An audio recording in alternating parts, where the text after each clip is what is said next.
फटाक से बताओ, फिर अपना आगे की क्लास स्टार्ट करें। टाइम हो गया, अंश गुप्ता कह रहे हैं, तो मैम भी तो आ गई है, मैम तो टाइम से पहले ही आ जाती है ना। चलो, good evening good evening good evening, कैसे हैं आप सब लोग? ऑडियो वीडियो सब कुछ क्लियर है? फैजान हुसैन आ चुके हैं, सुजीत कुमार आ चुके हैं, सुनील कुमार आ चुके हैं, पंकज आ चुके हैं, राहुल आ चुके हैं, रंजीत कुमार आ चुके हैं, आकांक्षा आ चुके हैं, मिश्रिया आ चुके हैं, पंकज पटेल आ चुके हैं, राहुल बुनकर आ चुके हैं, सुनील कुमार आ चुके हैं, इसमें ऑल क्लियर। ऑल क्लियर, तो अपनी आज की क्लास स्टार्ट करें। देखिए, हम पिछले क्लास में पढ़ रहे थे मेटल्स एंड नॉन मेटल्स, धातु और अधातु। मेटल्स हमने एक एक करके सारी कंप्लीट कर ली थी, नॉन मेटल्स की हमने प्रॉपर्टीज पढ़ ली थी। उसके बाद मैंने आपको पढ़ाया था कि नॉन मेटल्स में हम क्या क्या पढ़ेंगे। हमने फास्फोरस पढ़ा था, हमने उसके बाद कहा था कि जितनी भी सारी गैसेस होती हैं वो सारी गैसेस नॉन मेटल्स में आती हैं, अधातुओं में आती हैं। तो नोबल गैसेस के बारे में आपने कल वाली क्लास में पढ़ लिया है, कौन कौन सी नोबल गैसेस होती हैं, नोबल गैसेस को नोबल गैसेस क्यों बोलते हैं, उत्कृष्ट गैस क्यों बोलते हैं और उनके काम क्या होते हैं, वो सारे आपने पढ़ लिया होगा। हीलियम का क्या काम है, आर्गन का, क्रिप्टॉन का, ज़ेनॉन का, रेडॉन का क्या काम है। अब आज की क्लास में हम पढ़ने वाले हैं, स्नेहा बेटा गुड इवनिंग, नमस्ते। आज की क्लास में हम कार्बन स्टार्ट करेंगे बेटा। देखो, आप चाहे इस चैप्टर को यहां पढ़ लो मेटल्स नॉन मेटल्स में, क्योंकि नॉन मेटल होता है कार्बन, कार्बन एक अधातु होती है, या फिर मैंने अलग से ही चैप्टर का नाम मेंशन करवा दिया है आपकी क्लास में, कार्बन एंड इट्स कंपाउंड। बड़ा चैप्टर है, 3-4 क्लास लगेंगे पढ़ने में, इसमें हाइड्रोकार्बन सब कुछ पढ़ेंगे हम, बिल्कुल बेसिक से पढ़ेंगे हम। तो आज से अपना चैप्टर जो है जिसका नाम है carbon and its compound, carbon और उसके यौगिक। कार्बन कौन कौन से, कार्बन की क्या क्या प्रॉपर्टीज होती हैं, कार्बन के क्या गुण होते हैं, और दूसरा हम पढ़ेंगे कार्बन जो है वो केमिस्ट्री में कौन कौन से कंपाउंड्स बनाता है, उन कंपाउंड्स के क्या क्या एप्लीकेशंस होते हैं, कहां कहां काम आते हैं, जो एग्जाम में पूछे जाते हैं। ठीक है बच्चों, आगे बस समझ में, मैम पहले बहुत सुंदर थी, अच्छा बेटा ऐसा कुछ भी नहीं है। चलिए स्टार्ट करें अपनी आज की class, carbon and its compound. आज हमारा चैप्टर जो है वो शुरू होने जा रहा है, कौन सा, कार्बन वाला चैप्टर। लगेंगी 3 क्लास तो लगेगी मिनिमम पढ़ाने में। उसके बाद मैंने कहा था मेटल्स नॉन मेटल्स की प्रैक्टिस करवाऊंगी, तो मेटल्स नॉन मेटल्स कार्बन इनकी एक साथ प्रैक्टिस करवा दूंगी, डोंट वरी, है ना। ठीक है, चलिए सुनिए क्या होता है कार्बन, और सबसे पहले हमें कार्बन को बेसिक से पढ़ना पड़ेगा, धीरे धीरे अपन सारा सब कुछ पढ़ेंगे। जब कार्बन की बात करते हैं तो कार्बन का सिंबल सी होता है, और कार्बन का आप बताओगे कार्बन एक नॉन मेटल होती है। अब नॉन मेटल क्या होती है मेरे से मत पूछना, मैं बहुत अच्छे से पढ़ा चुकी हूं आपको। एक मिनट में फोन साइलेंट करूं बेटा, फोन बज रहा है ना। चल, तो कार्बन क्या होता है, एक अधातु होता है। पीरियोडिक टेबल में कार्बन का एटॉमिक नंबर कितना है, परमाणु क्रमांक, एटॉमिक नंबर, एन का मतलब है यहाँ पे एटॉमिक नंबर। पीरियोडिक टेबल में आवर्त सारणी में कितने नंबर पे कार्बन को रखा गया है, कार्बन को 6 नंबर पे रखा गया बेटा।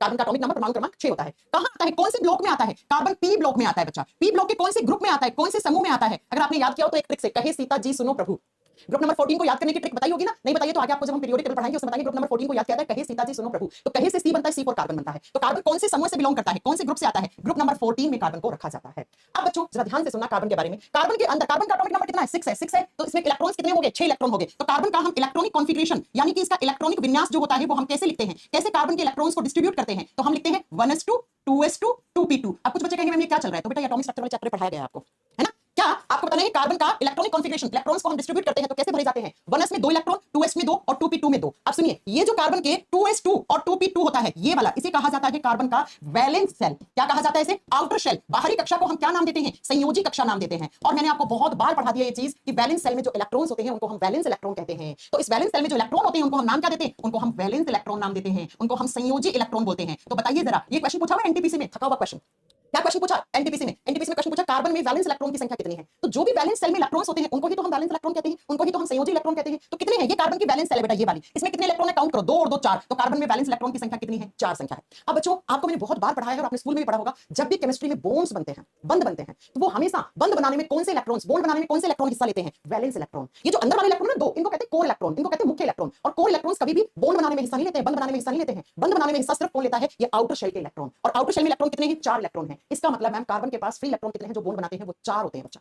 यही वाली जो इलेक्ट्रॉन होते हैं ना वैलेंस इलेक्ट्रॉन 4, यही केमिकल बॉन्ड बनाने का, यही रासायनिक बंध बनाने में कार्बन में काम आते हैं। अब जो अगला क्वेश्चन आता है वो ये आता है कि कार्बन कौन सा बॉन्ड बनाता है, कार्बन केमिस्ट्री में कौन सा बंध बनाता है, बॉन्ड कौन सा बनाता है। तो कार्बन अपने इन 4 इलेक्ट्रॉन को काम में लेकर बनाता है कोवेलेंट बॉन्ड। कौन सा बॉन्ड बनाता है बेटा, कोवेलेंट बॉन्ड बनाता है, सह संयोजक बंध बनाता है। लिख लीजिए, एक सेकंड मार्कर डबल चल गया। हाँ, कार्बन कौन सा बॉन्ड बनाता है, कोवेलेंट बॉन्ड बनाता है बच्चों। और कोवेलेंट बॉन्ड को हिंदी में कहते हैं सह संयोजक बंध। सह संयोजक बंध हिंदी के नाम से समझने की कोशिश करो। सह का मतलब होता है साथ, संयोजन का मतलब जुड़ने से, साथ संयोजन से जुड़ने वाला जो बॉन्ड होता है उसको कोवेलेंट बॉन्ड कहते हैं, सह संयोजक बंध कहते हैं। अब ये सह संयोजक बंध कैसे बनता है वो समझो।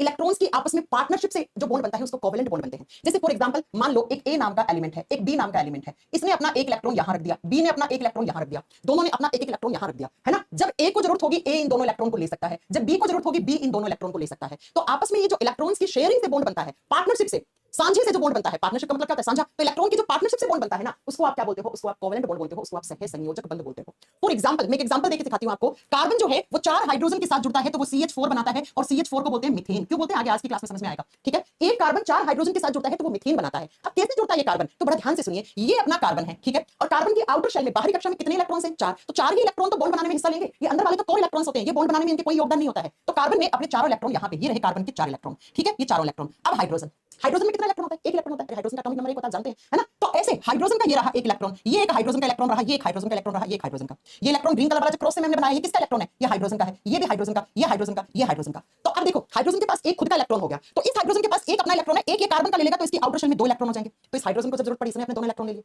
ऐसे ही इसने ले लिए, ऐसे ही इसने ले लिए, ऐसे ही इसने ले लिए बेटा, ऐसे। और कार्बन ने क्या किया? कार्बन ने भी चारों हाइड्रोजन के अपने पास इलेक्ट्रॉन रख के ऐसे और क्या कर दिया? एक स्ट्रक्चर बना दिया, एक हाइड्रोकार्बन बना दिया, जिसको आप बोलते हो मीथेन।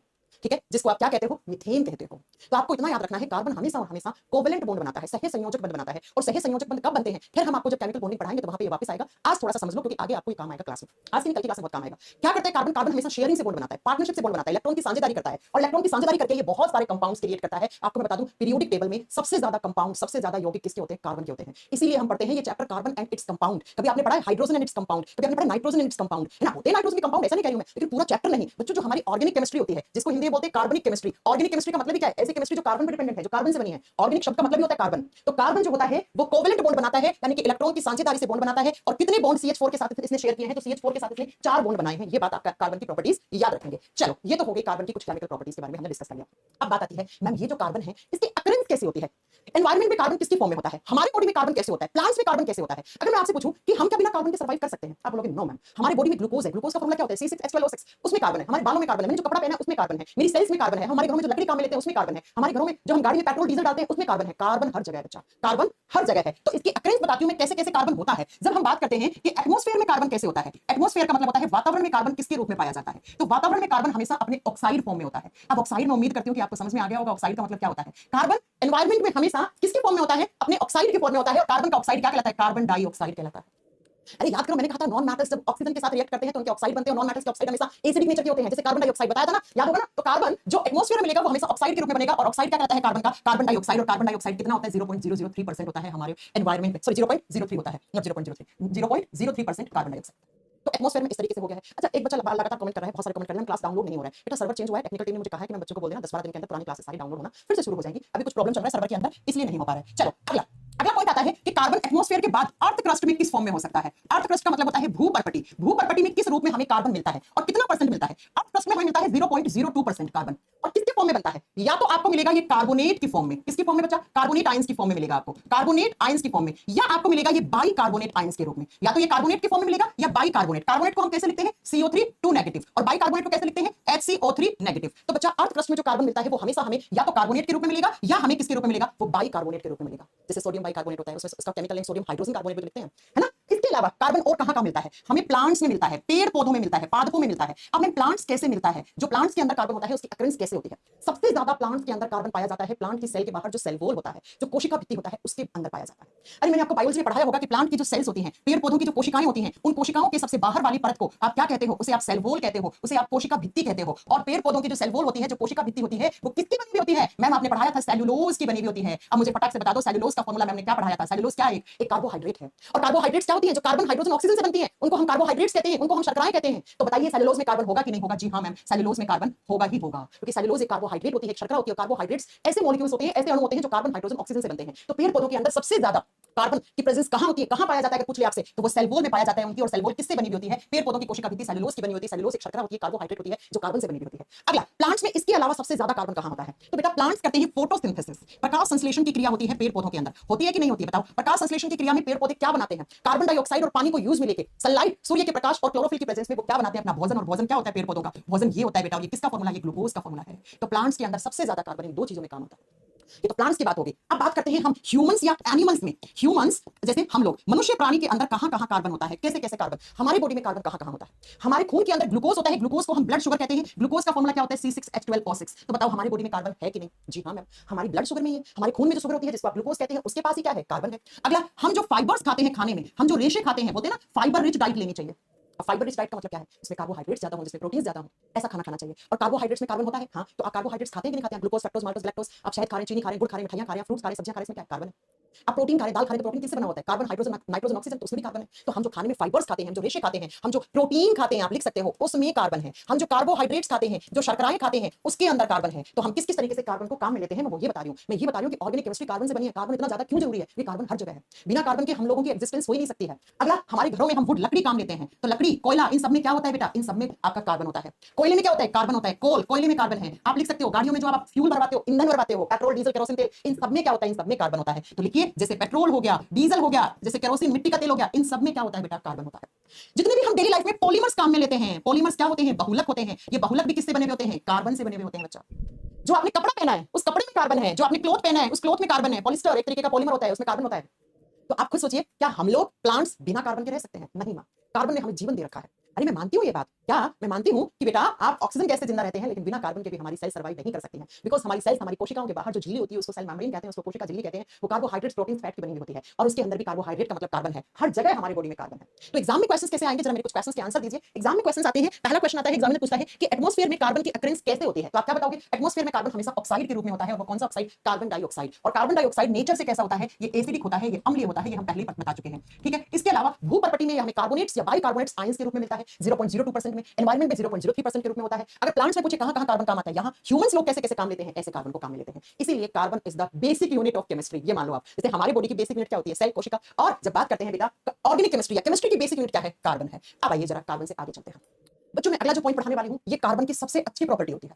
इसी की वजह से कार्बन इतने सारे कंपाउंड बनाता है। Methane, ethane, propane, butane, hexane, octane, आपने सुने होंगे बहुत सारे कंपाउंड्स बनाता है। क्लोरोफॉर्म, ये सारे किसके कंपाउंड्स होते हैं? कार्बन के होते हैं, है ना? हाँ, पेट्रोल, डीजल, पेट्रोलियम सब में, कोयला, लकड़ी सब में कार्बन होता है बेटा। सुनिए, मैं अगला जो बताने वाली हूं, कार्बन के अंदर सबसे ज्यादा कैटिनेशन पावर होती है। और ये क्वेश्चन पूछा हुआ बेटा एग्जाम में आता है, पीरियोडिक टेबल में, या आपसे पूछेगा कि आवर्त सारणी में उस तत्व का नाम बताओ जिसके पास सबसे ज्यादा कैटिनेशन पावर पाई जाती है, सबसे ज्यादा श्रृंखलन गुण पाया जाता है। अब मैम, ये कैटिनेशन पावर का मतलब क्या होता है? Self linkage. सुनिए ध्यान से, मैं एग्जांपल देकर समझाती हूँ। कार्बन ना, कार्बन के साथ जुड़कर, कार्बन के साथ जुड़कर, या कार्बन किसी अदर एलिमेंट, किसी दूसरे तत्व के साथ जुड़कर लंबी लंबी चेन बनाता है, लंबी लंबी श्रृंखलाएं बनाता है। और इसी श्रृंखला बनाने के गुण को, इसी पावर को कैटिनेशन पावर कहा जाता है, श्रृंखलन गुण कहा जाता है।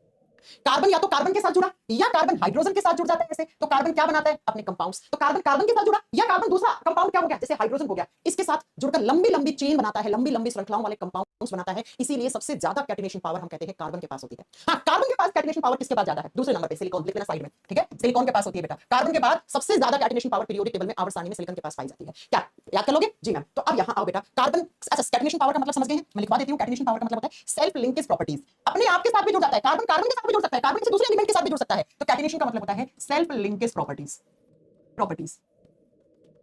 श्रृंखला बनाने का गुण, हिंदी में लिख लेना, श्रृंखला बनाने का गुण श्रृंखलन गुण कहलाता है। श्रृंखला बनाने का गुण क्या कहलाता है? कैटिनेशन पावर कहलाता है।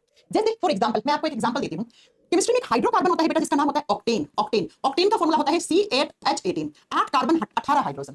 कार्बन के साथ जुड़े, क्योंकि कार्बन कितने हैं इसमें? 8। और कार्बन दूसरा तत्व है, दूसरा कौन सा हो गया? हाइड्रोजन। तो 8 कार्बन 18 हाइड्रोजन के साथ जुड़ते हैं तो एक हाइड्रोकार्बन बनाते हैं। बेटा हाइड्रोकार्बन शब्द का मतलब क्या होता है, अभी समझ लो, क्योंकि आगे यही पढ़ने हैं हमें। हाइड्रोकार्बन का मतलब होता है हाइड्रोजन और कार्बन से बना हुआ यौगिक। जैसे इसमें क्या है? हाइड्रोजन और कार्बन। तो एक ऑक्टेन नाम का हाइड्रोकार्बन होता है, जिसमें कितने कार्बन? 8 कार्बन। काउंट करो कितने? 8 ही बने क्या मेरे से? 1 2 3 4 5 6 7 8। ठीक है, तो कार्बन कार्बन के साथ जुड़ गया। अब इसमें 18 हाइड्रोजन जोड़ो। आप कैसे जोड़ोगे? ये सब में H कर दो, एक एक तो यहां कर दो, सब ऐसे कर दो, ऐसे। 8 कार्बन के साथ आपने दोनों साइड जोड़ दिया, तो क्या बन गया बेटा? कितने हो गए? ये 8 दूनी 16 हो गए। एक हाइड्रोजन यहां जुड़ेगा, एक हाइड्रोजन यहां जुड़ेगा, तो ये किसका स्ट्रक्चर बनता है? ये ऑक्टेन का स्ट्रक्चर बनता है। और ऑक्टेन कहां काम आता है बेटा? ऑक्टेन पेट्रोल बनाने के लिए मेन कंपोनेंट होता है। आप जो गाड़ी में पेट्रोल भरते हैं ना, उसका मुख्य घटक ऑक्टेन होता है। तो नोट डालकर एक पॉइंट लिख देना आप। ठीक है, नोट का मतलब क्या होता है मैम की क्लास में? चैप्टर से थोड़ा सा हटके, लेकिन चैप्टर का एक क्वेश्चन लिख दो। Octane is main component for petrol. Octane is main component of petrol. Octane petrol का मुख्य घटक होता है। इसीलिए पता है, हम पेट्रोल की जो प्योरिटी होती है, शुद्धता होती है, वो चेक किसमें करते हैं? ऑक्टेन नंबर में करते हैं। तो लिख दीजिए, ऑक्टेन पेट्रोल बनाने का या पेट्रोल का मुख्य घटक होता है, का मुख्य घटक होता है, घटक होता है। तो समझ में आई मेरी बात कि कार्बन की सबसे अच्छी प्रॉपर्टी क्या है, जिसकी वजह से कार्बन इतने सारे कंपाउंड्स केमिस्ट्री में बना देता है? कौन सी अच्छी प्रॉपर्टी है कार्बन की? कैटिनेशन पावर की। तो सबसे ज्यादा श्रृंखलन गुण किसमें पाया जाता है? कौन से तत्व में? कार्बन में। और कैटिनेशन पावर का मतलब क्या? Self linkage property. Carbon carbon के साथ जुड़ जाता है, अपने अपने जैसे एलिमेंट कार्बन के साथ और किसी दूसरे एलिमेंट के साथ जुड़कर ऐसे लंबी लंबी क्या बनाता है? चेन बनाता है, लंबी लंबी श्रृंखला बनाता है। इसी को हम कैटिनेशन पावर कहते हैं। फॉर एग्जांपल ऑक्टेन, ऑक्टेन में 8 कार्बन 18 हाइड्रोजन जुड़ते हैं, और ये ऑक्टेन पेट्रोल बनाने का मुख्य घटक होता है। इसीलिए हम पेट्रोल की प्योरिटी ऑक्टेन नंबर में चेक करते हैं। क्या मेरी बात समझ में आई आपको? अगर आ गई है तो चलिए हम बात करते हैं आगे, थोड़ा थोड़ा अपना लेवल इंक्रीज करते जाते हैं। बच्चों, जो कार्बन कैटिनेशन पावर यूज करके ये हाइड्रोकार्बन्स बनाता है, ये क्या बनाता है? ये हाइड्रोकार्बन्स बनाता है। हाइड्रोकार्बन का मतलब तो आपको समझ में ही आ गया होगा। हाइड्रोकार्बन का मतलब क्या? ऐसे कंपाउंड जो किस किस से बने हैं? हाइड्रोजन और कार्बन से बने हुए हैं, है ना? अब बच्चों यहां पर मैं आपको कुछ 3 चीजें बताती हूं, बिल्कुल बेसिक से चलेंगे, अच्छे से अपने नोट्स बनाते जाइए साथ साथ में, क्योंकि अब आगे आपको काम में आने हैं ये चीजें। कार्बन और हाइड्रोजन से मिलकर बने हुए जो एलिमेंट्स होते हैं उनको हम हाइड्रोकार्बन्स कहते हैं। और यहां पर मैं आपको 3 हाइड्रोकार्बन्स के नाम 2 टाइप से पढ़ाने वाली हूं, वो कैसे कैसे। एक हाइड्रोकार्बन्स होते हैं उनको बोलते हैं सैचुरेटेड हाइड्रोकार्बन्स। कैसे बच्चा? सैचुरेटेड हाइड्रोकार्बन्स, हिंदी में बोलते हैं संतृप्त हाइड्रोकार्बन्स। क्या बोलेंगे हिंदी में? संतृप्त हाइड्रोकार्बन्स। और दूसरी तरफ आते हैं उनको कहते हैं हम अनसैचुरेटेड हाइड्रोकार्बन्स। अरे मैंने फैट वाले चैप्टर में भी ये चीज आपको पढ़ाई थी। अनसैचुरेटेड फैटी एसिड्स क्या होते हैं, संतृप्त वसा क्या होती है, असंतृप्त वसा क्या होती है, वहां पर ही पढ़ाया था, कहा था ना ये चीजें केमिस्ट्री में भी काम आती हैं। संतृप्त हाइड्रोकार्बन और असंतृप्त हाइड्रोकार्बन, क्या मतलब होता है इनका, इनके एग्जाम्पल क्या होते हैं, उनके फॉर्मूले क्या होते हैं, ये बात आपको आज नोट करना। ठीक है, चल सुनो। ऐसे हाइड्रोकार्बन्स जिनमें कार्बन कार्बन के बीच में सिंगल बॉन्ड पाया जाता है, ऐसे हाइड्रोकार्बन्स जिनमें कार्बन और कार्बन के बीच में एकल बंध पाया जाता है, उस हाइड्रोकार्बन को आप सैचुरेटेड हाइड्रोकार्बन कहते हो, उसे आप संतृप्त हाइड्रोकार्बन कहते हो, या आप उसे केमिस्ट्री में मैंने पढ़ाया था फैट वाले चैप्टर में, सैचुरेटेड अनसैचुरेटेड फैटी एसिड्स। ठीक है, तो ऐसे हाइड्रोकार्बन्स जिसके बीच में जिनमें जो कार्बन, हाइड्रोकार्बन किससे बनेंगे, हाइड्रोजन और कार्बन तो जुड़े होंगे। अब मैं ये नहीं बोल कितने कार्बन, वो भी 5 मिनट के बाद आएगा कितने कार्बन कैसे होते हैं, लेकिन जिनके बीच में कार्बन कार्बन के बीच में एक बॉन्ड होता है उसे आप क्या कहते हो, उसे आप सैचुरेटेड हाइड्रोकार्बन कहते हो। और इसके एग्जाम्पल में कौन आता है, इसके एग्जाम्पल में आता है बेटा एल्केन। क्या आता है? एल्केन आता है, मैं हिंदी में भी लिख दे रही हूं। एल्केन किस टाइप का हाइड्रोकार्बन होता है? एक सैचुरेटेड हाइड्रोकार्बन होता है जिसका फॉर्मूला होता है CnH2n+2। ये हाइड्रोकार्बन का फॉर्मूला है, किसका? Alkane hydrocarbon. जहां पर ये N क्या है, N is number of carbon, लिख दो N is number of carbon present. N किसको दिखाता है? कार्बन के नंबर की उपस्थिति को दिखाता है। यहाँ पे जो N है ये किसको दिखाएगा? नंबर दिखाएगा, किसका? कार्बन का। तो एल्केन क्या है? एक सैचुरेटेड हाइड्रोकार्बन है, और इसमें जो कार्बन कार्बन के बीच में बॉन्ड होगा वो कौन सा होगा? वो सिंगल बॉन्ड होगा। अब आओ यहाँ पर, हाँ रोहित शर्मा आप 2 नहीं 4 क्वेश्चन पूछ सकते हैं, बस थोड़ा सा पढ़ा दे, लास्ट में पूछ लेना बेटा। ठीक है, अनसैचुरेटेड हाइड्रोकार्बन्स क्या होते हैं? ऐसे हाइड्रोकार्बन्स जिसमें कार्बन कार्बन के बीच में या तो डबल बॉन्ड हो, क्या हो, या तो द्विआबंध हो, डबल बॉन्ड हो, 2 बॉन्ड से जब कार्बन जुड़ते हैं तो उसे अनसैचुरेटेड हाइड्रोकार्बन कहते हैं, उसे असंतृप्त हाइड्रोकार्बन कहते हैं। या होगा कार्बन कार्बन के बीच में ट्रिपल बॉन्ड, कितना? ट्रिपल बॉन्ड, 3 बंध होंगे बेटा, 3 बंध होंगे। तो ऐसे हाइड्रोकार्बन जिसमें कार्बन कार्बन के बीच में या तो 2 बॉन्ड होंगे या 3 बॉन्ड होंगे, उसे हम क्या कहते हैं? उसे हम अनसैचुरेटेड हाइड्रोकार्बन कहते हैं। मेरी बात समझ में आई? अब सुनो, ऐसे हाइड्रोकार्बन्स जिसके बीच में कार्बन कार्बन के बीच में डबल बॉन्ड होता है उसको आप क्या कहते हो? एग्जांपल या क्या कहते हो, नाम क्या देते हो? आप लिख सकते हो, आप नेम लिख सकते हो, इसको नाम क्या देते हैं, आप कैसे भी लिख लो, आपको समझ में आना चाहिए। उसे कहते हैं, आप बताओगे बेटा, एल्केन। उसे क्या कहते हैं? एल्केन कहते हैं, उसके एंड में एन लगा हुआ होता है। ठीक है, उसे क्या कहते हैं? ओ सॉरी, एल्कीन कहते हैं, नॉट एल्केन, एल्कीन कहते हैं। उसे क्या कहते हैं हम? एल्कीन कहते हैं, एल्कीन। और एल्कीन का फॉर्मूला क्या होता है? CnH2n होता है बेटा, एल्कीन। ऐसे हाइड्रोकार्बन्स जिसमें कार्बन कार्बन के बीच में डबल बॉन्ड हो तो उसको एल्कीन कहा जाता है, सिंगल बॉन्ड को एन कहा जाता है। और जहां पे कार्बन कार्बन के बीच में ट्रिपल बॉन्ड होता है उसको हम एल्काइन कहते हैं, एल्काइन कहते हैं बेटा। और एल्काइन का फॉर्मूला क्या होता है? तो लिख दीजिए CnH2n-2, ये इसका फॉर्मूला होता है। ठीक है, हाँ फैजान बेटा आपने सही बोला है। रोहित शर्मा क्या पूछना चाह रहे हैं आप? लिख दीजिए। मैं पहली बार क्लास देख रहा हूँ, हाँ बहुत समय है, क्या लिख रहा बेटा मुझे नहीं समझ में आया। हाँ जी, एक बार फिर से रिपीट करो, क्योंकि इसी से आगे आपका पूरा चैप्टर इसी पे डिपेंड करेगा बेटा, ये आपको समझना पड़ेगा पूरी चीज। क्या मैंने कहा? कार्बन जो है वो हाइड्रोजन के साथ जुड़कर हाइड्रोकार्बन्स बनाता है। ये हाइड्रोकार्बन्स 2 कैटेगरी में डिवाइड होती है। ऐसे हाइड्रोकार्बन जिनमें जो कार्बन है उस कार्बन के बीच में एक बॉन्ड हो, सिंगल बॉन्ड हो, उसे हम एल्केन कहते हैं, उसे हम क्या कहते हैं? एल्कीन। और एल्केन का जो जनरल फॉर्मूला है वो CnH2n+2 होता है बेटा, जहां पर N क्या होता है? जितने भी नंबर ऑफ कार्बन्स होते हैं प्रेजेंट उसकी संख्या को N दिखाता है। N किसको दर्शाता है? Number of carbons present in hydrocarbon, in any hydrocarbon. जो कार्बन कार्बन के बीच में डबल बॉन्ड होता है उस हाइड्रोकार्बन को हम एल्कीन कहते हैं, उसका फॉर्मूला CnH2n होता है। ठीक है, और जब कार्बन कार्बन के बीच में ट्रिपल बॉन्ड होता है तो उसे एल्काइन कहते हैं, और एल्काइन का फॉर्मूला CnH2n-2 होता है। और ऐसे हाइड्रोकार्बन्स जिनमें कार्बन कार्बन के बीच में डबल या ट्रिपल बॉन्ड होता है उसे हम असंतृप्त हाइड्रोकार्बन्स कहते हैं, उसे हम अनसैचुरेटेड हाइड्रोकार्बन्स कहते हैं। Alkane alkene alkyne, alkane alkene alkyne, ऐसे याद करना है। एल्केन में एक बॉन्ड होता है तो ये सैचुरेटेड हाइड्रोकार्बन्स होते हैं, कीन में 2 होते हैं, काइन में 3 होते हैं, तो ये क्या होते हैं? ये असंतृप्त वसा होती है। एल्केन का फॉर्मूला CnH2n+2 होता है, एल्कीन का फॉर्मूला CnH2n होता है, और एल्काइन का फॉर्मूला CnH2n-2 होता है। इतनी बात आपको याद रखना। कर ली इतनी बात याद? अब चलो आपको आगे बताऊं। अब आगे की क्लास जानने से पहले आपको ये तो पता लग गया एल्केन क्या होता है, एल्कीन क्या होता है, एल्काइन क्या होता है, याद कर लोगे, इनका फॉर्मूला भी याद कर लोगे। ठीक है, अब बच्चों केमिस्ट्री में होते हैं कुछ रूट वर्ड्स लिखवा रही हूं मैं आपको, ये आपको याद करने हैं। वैसे तो याद ही होंगे, आपने स्कूल टाइम पे याद किए होंगे ये रूट वर्ड्स। बच्चों जब हाइड्रोकार्बन्स के अंदर कार्बन की संख्या 1 होती है तो हम उसे मेथ बोलते हैं। क्या बोलते हैं? मेथ, हिंदी में भी मेथ बोलते हैं। ठीक है, मैथ नहीं मेथ। आई बात समझ में? जब कार्बन के हाइड्रोकार्बन के अंदर संख्या कार्बन की 1 हो, n क्या हो 1, तो उसे मेथ कहेंगे। जब कार्बन की संख्या 2 होती है तो उसे एथ कहा जाता है। क्या कहा जाता है? एथ कहा जाता है। और जब कार्बन की संख्या 3 होती है तो उसे प्रोप कहा जाता है, प्रोप, जैसे प्रोपेन प्रोपीन प्रोपाइन। ठीक है, जब कार्बन की संख्या 4 होती है तो हम रूट वर्ड लगाते हैं ब्यूट, ब्यूट हिंदी में सेम होगा, ब्यूट, ब्यूटेन ब्यूटीन ब्यूटाइन। ठीक है, जब कार्बन की संख्या 5 होती है तो हम पेंट शब्द यूज करते हैं, पेंट। ठीक है, जैसे पेंटीन पेंटीन पेंटाइन। और जब कार्बन की संख्या 6 होती है तो हम हेक्स या हेक्सा शब्द यूज करते हैं, हेक्स या हेक्सा शब्द यूज करते हैं, हेक्सेन हेक्सीन हेक्साइन। और जब हम कार्बन की संख्या 7 यूज करते हैं तो हम हेप्ट शब्द यूज करते हैं, हेप्टेन हेप्टीन हेप्टाइन, क्या हेप्ट शब्द यूज करते हैं। और जब कार्बन की संख्या 8 होती है तो हम ऑक्ट शब्द यूज करते हैं, ऑक्ट, हमने बताया था ना ऑक्टेन, है ना, ऑक्टेन ऑक्टीन ऑक्टाइन। और जब कार्बन की संख्या 9 होती है तो हम नॉन शब्द यूज करते हैं। और जब कार्बन की संख्या 10 होती है तो हम क्या यूज करते हैं? डेका शब्द यूज करते हैं। डेका शब्द यूज करते हैं। ये रूट वर्ड्स होते हैं बेटा, ये आपको याद करने ही पड़ेंगे। Meth, eth, prop, but, pent, hex, hept, octa, non, deca. Deca या डेक भी लिखते हैं, ठीक है, डेक भी लिखते हैं या डेका लिखते हैं। क्या मेरी बात इतनी याद आई? मैम कल फिजिक्स का क्लास हुआ था लेकिन रिकॉर्डेड वीडियो देखने गया तो पूरा वीडियो नहीं आ रहा है, सिर्फ 1 मिनट 4 सेकंड का ही चल रहा है। अच्छा ऐसा कोई प्रॉब्लम है क्या कल की क्लास में? कल कौन सी तारीख थी बेटा? मैं एक बार नोट कर लेती हूँ, मैं टेक्निकल टीम को बोल दूंगी कि ऐसी कोई प्रॉब्लम हुई है। ओके, आगे बात समझ में? तो ये कुछ रूट वर्ड से बेटा आपको याद करना पड़ेगा। कार्बन की संख्या 1 होगी तो आप कैसे लिखोगे, क्योंकि आगे मैं आपसे इनके आयु पे नेम लिखवाऊंगी। पहले मैं समझाऊंगी, फिर आपको वहां पे मैं ये नहीं बताऊंगी कि इसमें कार्बन 1 है तो बेटा यहाँ पे मैंने मैथ लिखा है, नहीं वो मैं नहीं बताऊंगा, आपको समझना पड़ेगा वहां पर, ठीक है। तो ये आपको इतनी बात याद रखनी है, इतनी बात याद रख ली तो अब आइए वापस अपन कार्बन पे चलते हैं। ये कुछ बेसिक्स होते हैं बेटा, ये आपको समझ में आएंगे, है ना। सुनिए, कार्बन जो होता है, वापस कार्बन पे आते हैं क्योंकि कार्बन से कार्बन पूरा चैप्टर ही कार्बन है। कार्बन जो है बेटा वो नेचर में दो तरीके से उसकी प्रेजेंस देखी जाती है। क्या? सुनिए, कार्बन जो होता है वो या तो हमें मिलेगा फ्री फॉर्म में। कैसी फॉर्म में मिलेगा बेटा? फ्री फॉर्म में मिलेगा हमेशा। या तो फ्री फॉर्म में मिलेगा आपको कार्बन, यानी मुक्त अवस्था में मिलेगा, फ्री पड़ा होगा कार्बन, किसी और के साथ एलिमेंट के साथ नहीं जुड़ा मिलेगा, ठीक है, वो आपको फ्री मिला है। अरे बाबा इसमें तो करंट आ रहा है, वाईफाई के केबल में भी करंट आ सकता है, कुछ प्रॉब्लम होगी इसमें, ठीक है। कार्बन या तो आपको फ्री फॉर्म में मिलेगा या आपको कार्बन मिलेगा कंपाउंड फॉर्म में। कंपाउंड फॉर्म का मतलब क्या बेटा? यौगिकों के रूप में मिलेगा, जैसे हाइड्रोकार्बन्स, अभी तो बताया मैंने, है ना, methane, ethane, propane, butane, hexane, octane, किसी भी रूप में, किसी भी हाइड्रोकार्बन। अब वो हाइड्रोकार्बन एल्केन, एल्कीन, एल्काइन किसी भी रूप में मिल सकता है, वो अपनी आगे की बात है। जब कार्बन फ्री फॉर्म में, फ्री का मतलब है कार्बन अकेला, जैसे अभी आप अकेले हो, आपकी शादी हो जाएगी तो आप कंबाइन हो जाओगे, है ना, तभी आप अकेले हो। तो कार्बन जब अकेला मिलता है, फ्री मिलता है, तो उसको कहा जाता है कार्बन का एलोट्रोप रूप। कौन सा? एलोट्रोप्स कहा जाता है बेटा, अपर रूप शब्द यूज करते हैं कार्बन के लिए। कार्बन जब फ्री पड़ा हुआ होता है, अकेला पाया जाता है, किसी दूसरे एलिमेंट, मैंने कहा कार्बन कार्बन के साथ भी जुड़कर लंबी लंबी चेन बना सकता है, बिकॉज़ कार्बन की कैटेनेशन पावर सबसे ज्यादा होती है। तो कार्बन कभी कभी मर्जी भाई उसकी किसी और के साथ नहीं जुड़ा, अकेला पड़ा, फ्री पड़ा है। तो कार्बन जब फ्री फॉर्म में होता है तो वो एलोट्रोप्स बनाता है, वो अपर रूप बनाता है बेटा। और कार्बन के जब अपर रूप की बात करते हैं तो कार्बन के 3 अपर रूप होते हैं बेटा। 3 एलोट्रोप्स होते हैं कार्बन के। कौन कौन से होते हैं कार्बन के 3 एलोट्रोप? तो नंबर 1 पे आता है डायमंड। हाँ डायमंड, हीरा। हीरा किससे बना है? कार्बन से बना है भैया।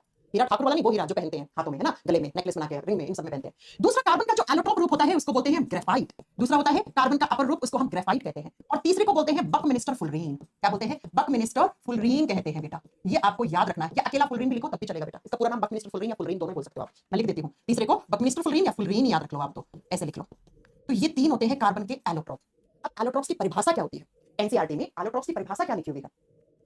डेफिनेशन क्या है? एनसीईआरटी में लिखा हुआ है, ऐसे सब्सटेंसेस, ऐसे पदार्थ जिनकी फिजिकल प्रॉपर्टीज अलग अलग होती हैं, जिनकी भौतिक अवस्था अलग अलग होती है, लेकिन उनकी केमिकल प्रॉपर्टीज ऑलमोस्ट सेम होती हैं, उनको हम एलोट्रोप्स कहते हैं, उनको हम अपर रूप कहते हैं। जैसे आप देखोगे बेटा तो डायमंड में भी कार्बन है, ग्रेफाइट में भी कार्बन है, फुलरीन में भी कार्बन है। अब तीनों कार्बन से बने हैं तो इनकी केमिकल प्रॉपर्टीज तो लगभग सेम ही होंगी ना भाई। कार्बन से बनी हुई चीज तो तीनों सेम ही होंगी ना, ऑलमोस्ट सेम होगी। मैं मानती हूँ सारी सेम नहीं होगी, लेकिन ऑलमोस्ट सेम ही होंगी केमिकल प्रॉपर्टीज। लेकिन इनकी फिजिकल अपीयरेंस देखो आप, ग्रेफाइट काला सा दिखता है, डायमंड में कितनी चमक होती है ना, डायमंड। और फुलरीन कैसा दिखता है? चलिए मैं आपको फोटो दिखाती हूँ। अब आप इनको फिजिकली देखना बेटा, डायमंड ऐसा दिख रहा है आपको, है ना, और ग्रेफाइट ऐसा दिखता है, ऐसी स्ट्रक्चर पड़ी होगी ना आपने, ग्रेफाइट की होती है। और फुलरीन ऐसा दिखता है, 7 कार्बन जब एक फुटबॉल शेप में अरेंज होते हैं तो उसको बकमिनिस्टर फुलरीन या फुलरीन कहा जाता है। तो एलोट्रोप्स क्या होते हैं? ऐसे अपर रूप, एक के अलग अलग रूप। किसके रूप है? कार्बन के रूप है भैया, कार्बन के रूप है, किसी और एलिमेंट की थोड़ी ना बात हो रही, कार्बन की तो बात हो रही है। तो कार्बन के अलग अलग रूप, कार्बन अलग अलग रूप में पाया जाता है, जब वो फ्री होता है उसको एलोट्रोप कहते हैं, उसको अपर रूप कहते हैं। तो अपर रूप क्या होगा बेटा? आप बताओगे एलोट्रोप्स की परिभाषा आप ऐसे पूरी लिख लेना, जिसमें मैं इधर वायर को टच हो रही हूं ना, इसमें करंट आ रहा है, जिसकी फिजिकल प्रॉपर्टीज लिख दीजिएगा, फिजिकल प्रॉपर्टीज क्या हो? डिफरेंट हो, अलग अलग हो, जिनके भौतिक गुण क्या हो बेटा? अलग अलग हो, लेकिन केमिकल प्रॉपर्टीज क्या हो? लगभग एक जैसी। केमिकल प्रॉपर्टीज क्या हो? ऑलमोस्ट सेम हो बेटा, ऑलमोस्ट सेम। तो उसको हम क्या बोलते हैं? उसको हम अपर रूप कहते हैं। आप लिख लीजिए, हिंदी में मैं लिखवा देती हूँ। ऐसे पदार्थ जिनके भौतिक गुण अलग अलग हो लेकिन जिनके रासायनिक गुण लगभग एक जैसे होते हैं, उसको हम क्या कहते हैं? उसको हम अपर रूप कहते हैं। एलोट्रोप्स ऐसे सब्सटेंसेस होते हैं एक ही एलिमेंट के, जिसमें फिजिकल प्रॉपर्टीज उनकी डिफरेंट होती है लेकिन केमिकल प्रॉपर्टीज ऑलमोस्ट सेम होती हैं, तो उन्हें हम एलोट्रोप्स कहते हैं, उन्हें हम अपर रूप कहते हैं। लिख दोगे आप? आगे बात समझ में? हाँ जी मैम। कंपाउंड्स की बात करें, कार्बन या तो आपको फ्री फॉर्म में मिला, और कार्बन जब फ्री फॉर्म में मिलता है तो उसको हम एलोट्रोप कहते हैं। जैसे कार्बन के कितने एलोट्रोप होते हैं? 3। कौन कौन सा? Diamond, graphite, fullerene. Diamond, graphite, fullerene ये तीनों कार्बन के अपर रूप होते हैं। या मिलेगा कंपाउंड की फॉर्म में, कंपाउंड बना रहा होगा। अब कंपाउंड जैसे methane, ethane, propane, butane, hexane, heptane, ये सारे क्या होते हैं? कार्बन के कंपाउंड्स होते हैं। तो कंपाउंड्स तो हम बाद में पढ़ेंगे, पहले हमें क्या पढ़ना पड़ेगा? इनके बारे में, इनसे बनने वाले क्वेश्चंस पढ़ने पड़ेंगे। अरे चैप्टर का नाम क्या है? Carbon and its compound. तो कार्बन की प्रॉपर्टीज पढ़ ली हमने, और अब हम पढ़ेंगे कि जो कार्बन है वो फ्री फॉर्म में एलोट्रोप्स के रूप में पाया जाता है, और कार्बन के 3 एलोट्रोप होते हैं, तो हमें इन तीनों एलोट्रोप से बनने वाले क्वेश्चंस देखने पड़ेंगे। फिर हम कार्बन कैसे कैसे कंपाउंड्स बनाता है, ऑर्गेनिक केमिस्ट्री में कौन कौन से कंपाउंड्स, कौन कौन से यौगिक कार्बन से बने हुए होते हैं, वो हम फिर बाद में देखेंगे। आई बात आपको समझ में? हाँ जी। तो चले आगे। तो कार्बन के पहले हम एलोट्रोप्स पढ़े, कौन कौन से एलोट्रोप्स? तो एक साइड लिखेंगे आप डायमंड, एक साइड लिखोगे आप डायमंड, जिसको हम हिंदी में हीरा कहते हैं, और दूसरी तरफ हम पढ़ेंगे ग्रेफाइट। इनसे बनने वाले क्वेश्चंस यहीं पे हम कर लेंगे बच्चा। क्या होता है डायमंड, क्या होता है ग्रेफाइट? अच्छा सबसे पहले मुझे ये बताओ, कितने बच्चों को पता है कि कोयले की खदान से ही डायमंड निकलता है? कितने बच्चों ने ये बात सुनी आज तक? कोयला होता है, कोयले की जो खदान होती है, कोयले की जो फैक्ट्री होती है ना, उसी से ही कार्बन निकलता है। अब कोयला किससे बना है? कार्बन से बना है, और कार्बन से ही क्या बना है? डायमंड बना है, हीरा बना है। देखो बच्चों, मैं आज आपको बता के चल जाती हूँ, यहाँ से हम कल की क्लास में कंटिन्यू करेंगे चीजें। सुनिए जरा मेरी बात को बड़ा गौर से। जब कोयले की खाद, कोयले के अंदर कार्बन है, और उस कोयले के ऊपर इतना सारा बाहर से हाई टेम्परेचर, हाई प्रेशर, इतना सारा बाहर से एक्सटर्नल फैक्टर्स लगते हैं, बाहर से इतना सारा ताप और दाब लगता है उस कार्बन के ऊपर कि वो कार्बन इतना तापमान और इतना प्रेशर सह के जब वो खदान से बाहर निकलता है तो वो चमक लेके पैदा होता है, और उसी को आप डायमंड कहते हो। कोयले की क्या कीमत है और डायमंड की आप जानते हैं क्या कीमत होती है। तो हमेशा कोयले की खदान से ही हीरा निकलता है बेटा। ये आपने सुना होगा फलाना इंसान के पास कोल फैक्ट्रीज थी, वहां मजदूर काम कर रहे थे, मजदूर के हाथ 3 करोड़ का हीरा लगा, है ना, ये चीज आपने सुनी होगी। तो डायमंड भी कार्बन से बना है, ग्रेफाइट दोनों ही कार्बन से बने हैं, ये दोनों ही कार्बन के अपर रूप हैं। अब ये कैसे कैसे बने हैं, इनकी क्या क्या प्रॉपर्टीज है, ये हम नेक्स्ट क्लास में कंटिन्यू करेंगे और उसके फुल रीड में होगा बेटा, फुल रीड में बताएंगे, ठीक है। उसके बाद हम कार्बन के कंपाउंड्स पढ़ेंगे। ओके, अब आप डाउट पूछो। बहुत सारे बच्चे, एक बच्चा कहता है मैम 2 क्वेश्चंस के आंसर करोगे क्या आप मेरे, प्लीज प्लीज। बेटा प्लीज बोलने की जरूरत नहीं है आपको, आप तो ऑर्डर दीजिए कि मैम इस क्वेश्चन का आंसर दो। मैम बुक कहां से ऑर्डर करें बेटा, मेरी किताब examcart.in वेबसाइट है, examcart.in वेबसाइट, उस पे मिल जाती है मेरी किताब दीपक माहेश्वरी।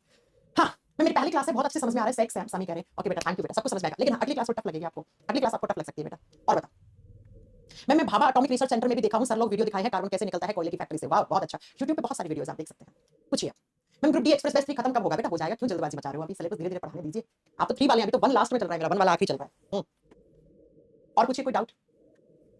अरे एक बच्चा रोहित नाम का बच्चा था, वो बार बार कमेंट करता है कि मैम 2 क्वेश्चन पूछो, बेटा क्वेश्चन पूछो, मैं वेट कर रही हूं आपका, अदरवाइज किसी दूसरे टीचर की क्लास में जाऊं। हाँ फैजान हुसैन बेटा, तो क्या हो गया, नोबेल गैसेस में कुछ समझाने लायक नहीं था इसलिए। ओके